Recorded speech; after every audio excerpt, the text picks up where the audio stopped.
question 5d, we've now got to do this algebraically.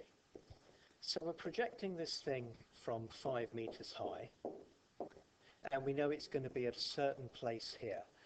This certain place here would have been a distance along here, and we're calling this distance x, and would be a distance up here that we're going to try and find out as well. Let's start sort of horizontally as usual here. And we know that the initial velocity horizontally was 15. We know the time travelled, well no, we don't know the time travelled. The time travelled is going to be t, and the distance travelled is going to be x. And so I'll start by writing just that x is 15t. And I'm going to rearrange that to say t is x divided by 15.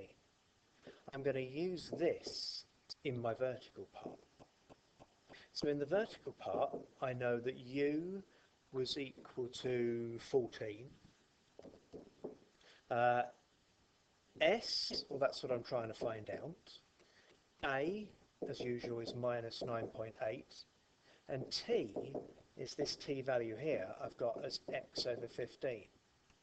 So if I write now s equals ut plus a half at squared, then I've got that s is equal to 14x over 15, so 14 times by x over 15, plus a half times minus 9.8 times x squared over 15 squared there. And that s, just one last bit here, that s there is the distance it's gone up by there to there. If I want to know the total height from here to here, then my height is going to be that s value plus this 5 here.